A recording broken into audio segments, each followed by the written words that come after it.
Hoje a gente vai começar com conceitos, vamos começar devagar, né, para não entrar de cara na parte de cálculo mais complicado na nossa disciplina, né? Como diz na minha terra, né, quando tem um desafio muito grande, vamos fazer que nem mingau, vamos comendo pelas beiradas para não se queimar, né? Então, hoje vamos falar um pouquinho de conceitos, são os conceitos que estão na apostila, tá? Daqui a pouco, antes do final da aula, eu vou dar uma voltinha lá no Moodle, mostrar para aqueles que não viram ainda, que nós temos a apostila que estamos seguindo, do professor Léo Raifur, que é o professor mais antigo dessa disciplina, que hoje é o nosso chefe de setor, e ele disponibilizou para a gente a apostila, então estou seguindo a apostila a partir da aula de hoje. A aula passada foi sobre mercado de trabalho para a área financeira, isso não tem na apostila. Então, vamos ver esses conceitos, inclusive a apresentação é baseada na apostila, tá? Só vou estar explicando um pouquinho mais do que já está na apostila. Capital, operação financeira, juro, montante, valor presente, valor futuro, valor nominal e fluxo de caixa. E hoje eu já coloquei um exercício aí, um exercício simples, no Moodle, que vocês têm um prazo aí para fazer até o início da outra aula, tá? A princípio, eu estou colocando as atividades, chamei de atividade 1, né? Coloco na quinta ou na sexta, né? E para fazer até a outra sexta, tá? Então, apesar de nós termos a semana tecnicamente começar no domingo, como a nossa aula é na sexta, então eu vou dar de uma semana para outra, né? Porque nem sempre eu vou conseguir deixar a aula preparada ou as atividades postadas na segunda, né? Então, a gente vai fazendo conforme a demanda, vai preparando as aulas e as atividades da disciplina de segunda, terça e quarta, e quinta já dá uma folguinha, eu começo a trabalhar na disciplina de vocês. Muito bem. Capital é o valor inicial de uma operação financeira. Então, quando a gente fala em capital, né, a gente está falando em valores, que pode ser valor em espécie, né, em dinheiro vivo, numerário, que a gente chama, né? Numerário quem trabalha em banco, aí o numerário é dinheiro em moeda mesmo, né? Em papel, né? Ou pode ser depósito disponível. A gente sabe que o depósito, o dinheiro que aparece no saldo da nossa conta, não está lá numa gavetinha separada com o nosso nome no banco, né? Inclusive, se todos forem fazer o saque dos valores disponíveis, do saldo disponível, o banco não vai ter dinheiro para entregar para todo mundo, né? Mas existe aquele valor e quando a gente precisar, está disponível. Então, isso é o capital também. O valor de um título de dívida no início de um processo financeiro, nós vamos falar brevemente de título de dívida. Esse assunto vocês vão ver mais nas finanças corporativas, que é uma disciplina do quarto ano. Valor de ativos físicos, né? Prédios, máquinas, veículos, até coloquei uns desenhinhos aí no slide, né? Então, quando eu faço um investimento num caminhão, por exemplo, o valor do caminhão é o capital, né?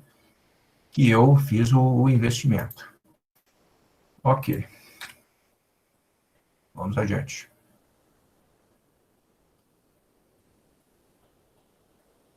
Operação financeira, tá? Então, aqui alguns termos, né, que a gente costuma trabalhar, né? Uma ação econômica em que o agente detentor do capital, geralmente os bancos, né, é o detentor do capital, que é denominado credor, ele transfere esse recurso, transfere esse capital, né, por isso que tem o C ali entre parênteses, a um outro agente, denominado tomador do recurso. Então, nós temos o credor e o tomador, que vai se tornar depois um devedor, né, mediante condições previamente ajustadas, tá?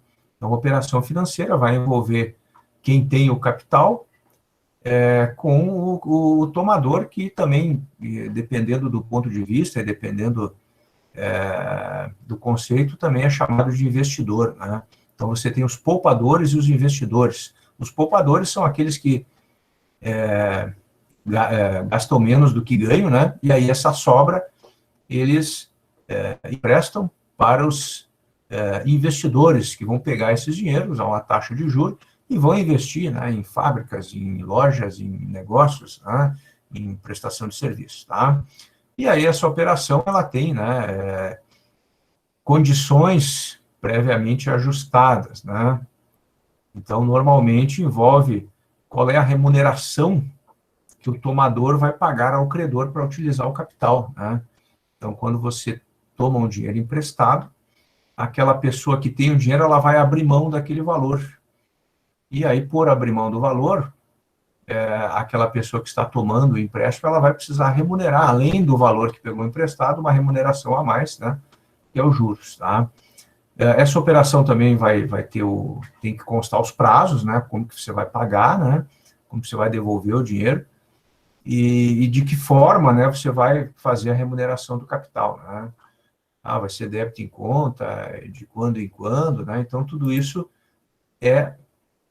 a gente fala acordado, né? É feito um acordo entre as duas partes, mas, na verdade, nem sempre é um acordo. O banco diz assim para você, olha, eu tenho essas condições, você aceita ou não aceita, você não pode, raramente, né, principalmente o pequeno investidor, chega para o banco e dizer, não, eu não quero, se você não baixar a taxa de juros, eu não vou pegar empréstimo. O cara vai dizer, tudo bem, então procure outro banco, né, a não ser que você tenha muito capital, deseje, né, investir muito e movimente muito dinheiro.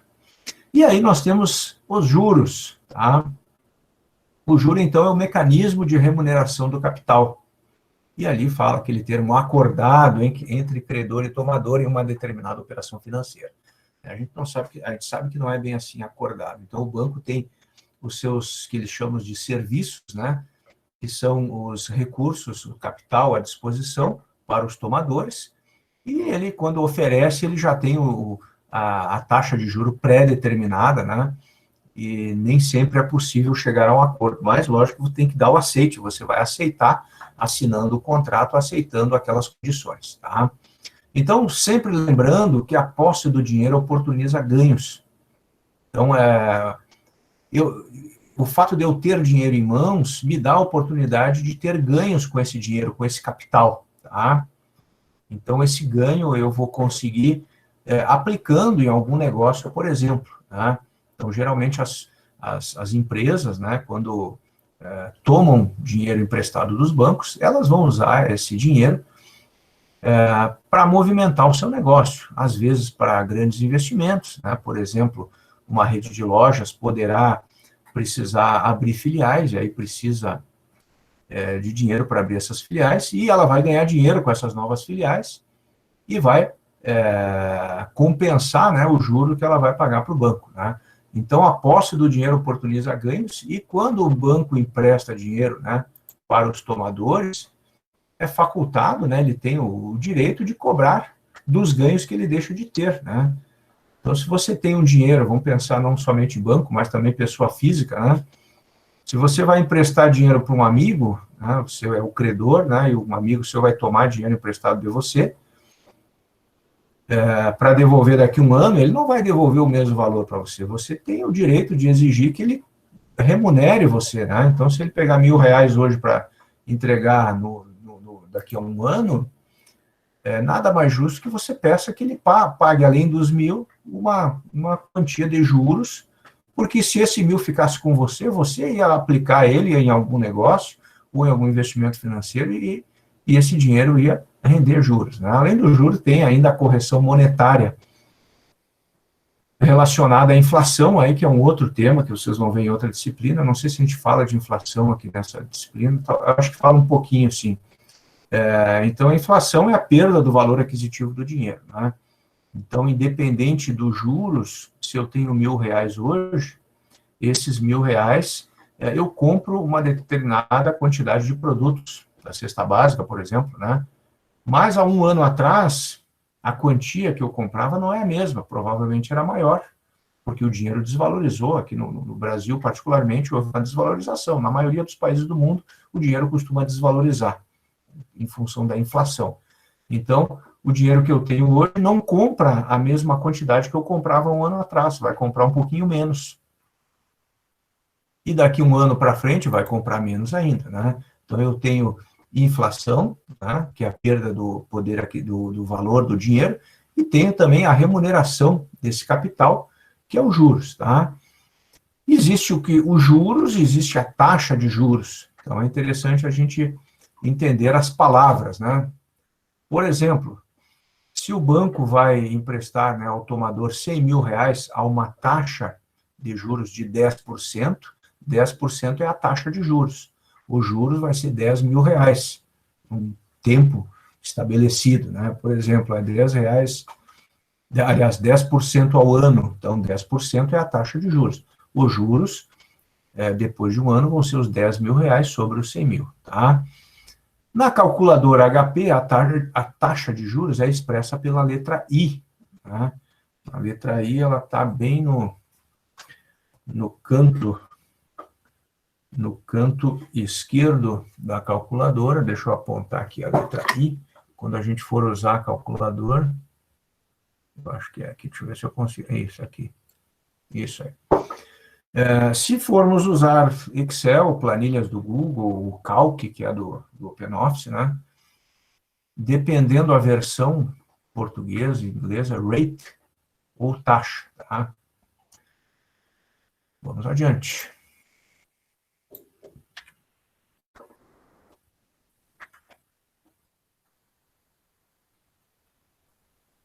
Um outro conceito é o montante, tá? Então, nós vamos fazer alguns exercícios em que vai ser pedido para vocês calcularem o montante, né, envolvido numa negociação. Então, o montante é a soma do capital e do juro, tá? Envolvido numa operação financeira. Montante M igual capital mais juros. Então, exemplo, né? Se foi tomado R$ 100.000 emprestado no banco, né? Há uma taxa de juros de 10% ao semestre. Taxa de juros também pode ser ao mês, ao trimestre, ao ano. Né? O normal é ao mês ou ao ano, né? Mas é possível também taxas trimestrais, semestrais, tá? Então, imagina que R$ 100.000 tomados a uma taxa de juros de 10% ao semestre. Então, após 6 meses, o montante é 100 mil, né, mais os 10 mil de juros. Esses 10 mil corresponde a 10% dos 100 mil.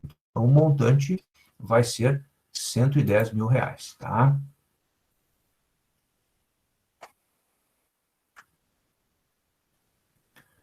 Um outro conceito que a gente vai usar muito, o valor presente, tá? O VP, ou PV, na calculadora HP PV, né?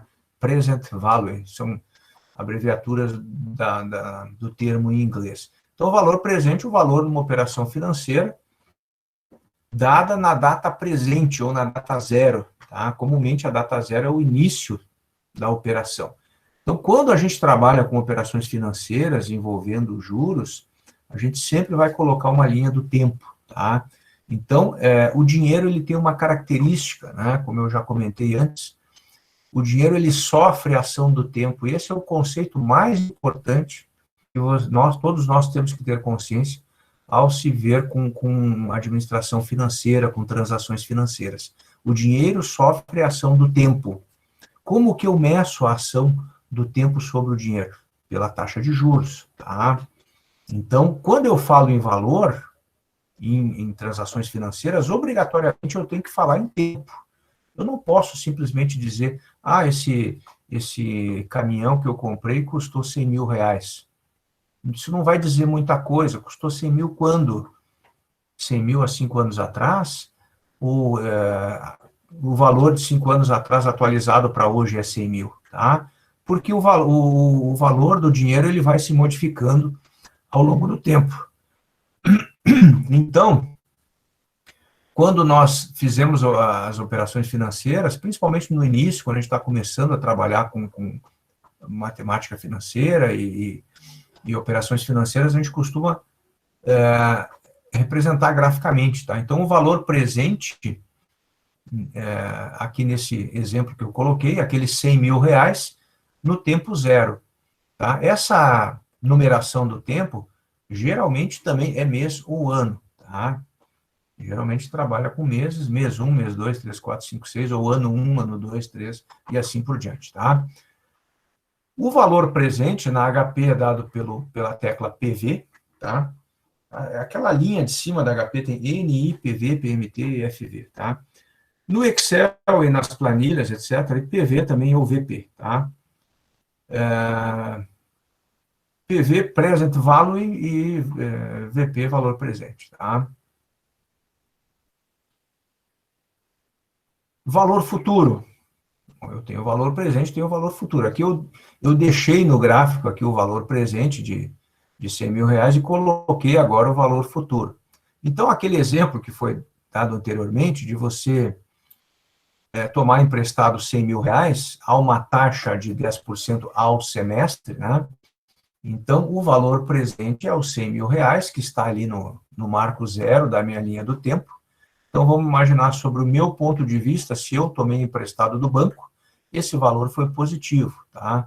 Eu coloquei em vermelho para destacar, né? Geralmente, em termos contábeis, o vermelho é negativo, mas aqui não é o caso, tá?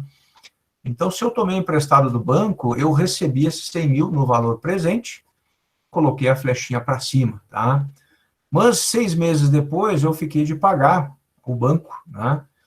Pagar o capital mais os juros. O capital é 100 mil e o juro é 10 mil. Então, lá no mês 6, eu vou precisar desembolsar 110 mil, tá? Então, esses 110 mil, nesse caso aqui, é o valor futuro, tá? Naturalmente, eu posso ter vários valores futuros, né? O valor presente é um só, porque eu posso ter vários compromissos futuros, tá? E essa linha do presente, ela vai se deslocando, tá? O valor presente é hoje, daqui a um mês, esse zero ficou no passado, tá? E aí o meu 6 meses já passou a ser daqui a 5 meses, e não daqui a 6 meses. Então, essa linha ela é bastante dinâmica e ela vai se modificando ao longo do tempo, tá? Valor nominal. O valor nominal representa o valor de face, né, de um título de crédito. Hoje isso não é tão usado assim impresso, né? Aqui eu coloquei uma imagem de uma letra do Tesouro Nacional de 1974, né? Então, antigamente, os papéis, hoje a gente fala ainda em papéis, os papéis da dívida do Tesouro Americano, os papéis da dívida do Brasil, né? Títulos da dívida de tal empresa. Antigamente era um papel, né? Era um documento com marca d'água, com carimbo e uma série de controles para que não seja falsificado, né?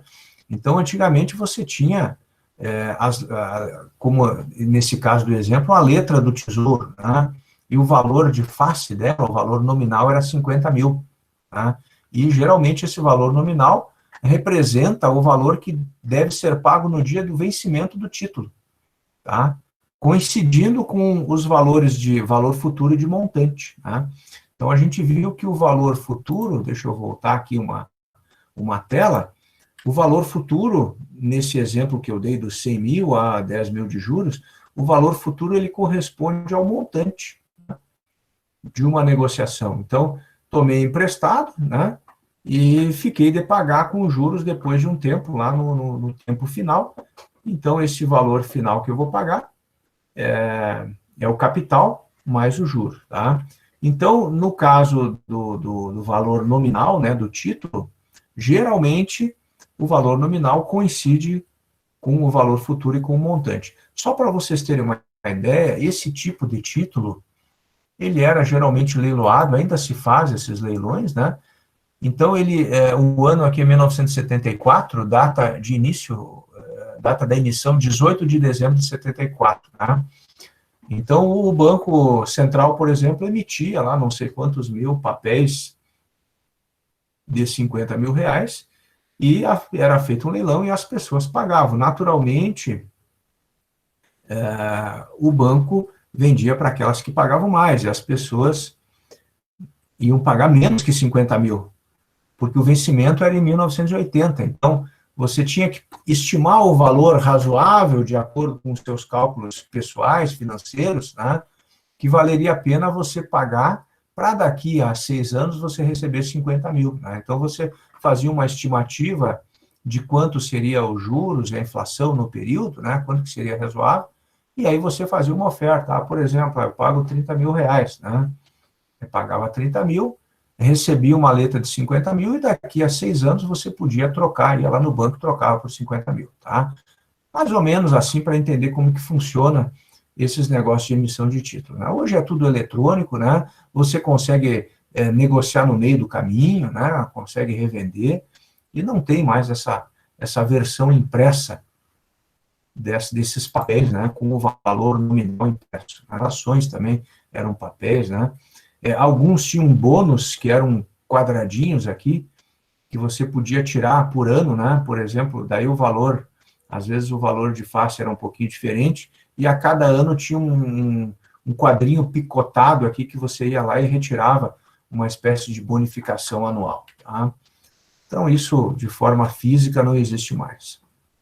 Mas o que eu quero mostrar para vocês hoje, né, e a gente vai aos poucos se familiarizando com esses termos, é o fluxo de caixa, né, como é que a gente representa, já passei um fluxo de caixa simplesinho, né, então o fluxo de caixa representa a entrada e saída de recursos, né, numa operação financeira, envolvendo o credor e o tomador, né, o credor e o devedor. Geralmente é feito em planilhas eletrônicas, né, quando você trabalha com a administração financeira, o fluxo de caixa, você tem tudo de forma automatizada. Transação separado, é interessante a gente fazer o desenho daquela flechinha ao longo do tempo, com os tracinhos dos meses ou do ano. Né? Então, os fluxos de caixa do credor e tomador têm fluxos inversos, já vou mostrar isso na próxima tela. Então, vamos a um exemplo aqui. Imagine, então, que um banco, que é o credor, emprestou um capital de R$1.000 a uma determinada empresa, que é a tomadora, que deverá devolvê-lo em 6 prestações de R$185. Tá? Então, a empresa recebeu R$1.000 do banco, vai ter que pagar em 6 parcelas de 185. A gente não está falando ainda, entrando em detalhes dos juros, mas é lógico que aqui tem juros. Se vocês multiplicarem 185 por 6, vocês vão ver que vai dar mais de R$1.000. Então, para a empresa, sob o ponto de vista da empresa, esse R$1.000 aqui no tempo zero, ela recebeu. Então, eu coloco uma flechinha para cima, tá? Porque é um recebimento. E nos próximos 6 meses, que eu não estou conseguindo apontar aqui, ó, esses R$1.000 está para cima. Né? Nos próximos 6 meses, a empresa vai desembolsar a cada mês R$185. Tá? Então, a flechinha está para baixo. Tá? Alguns autores colocam a flecha para cima e o dinheiro aqui em azul, e a para baixo em vermelho. Azul é positivo, vermelho é negativo. E alguns colocam esses valores entre parênteses. Não precisa, porque é redundante, né? Se é para baixo, a gente já sabe que é um valor que vai ter que ser desembolsado. Também é possível traçar, para não ficar repetindo aqui, 185, 185, 185, eu posso traçar uma linha aqui, juntando todas as pontinhas da flecha, e escrever uma vez só 185. Significa que são prestações iguais, tá? Então, para a empresa, ela recebeu R$1.000 no tempo zero, e a cada mês ela vai ter que pagar 185. Para o banco desembolsou R$1.000. Então, o fluxo de caixa do tomador, ele é o inverso do fluxo de caixa do credor. Então, para o banco, ele desembolsou R$1.000 e vai ter esses recebimentos de R$185 mensais. Tá? Aqui um exemplo, né? Nem todo o fluxo de caixa é tão simplesinho assim, né? Eu posso ter valores diferentes, né? Eu posso fazer negociações diferentes, e aí a importância, né, da gente conhecer a matemática financeira para uma negociação financeira. Né? Então, de repente, você trabalha, né, com finanças e tem um devedor que pulou uma parcela, não pagou, imagina aquele fluxo bonitinho lá, né? 185 todo mês. Daí ele não pagou a segunda, atrasou a terceira, e aí ele quer pagar na metade do segundo mês. Como é que eu vou calcular, né? E aí eu vou jogando as flechas do mês para o outro, né?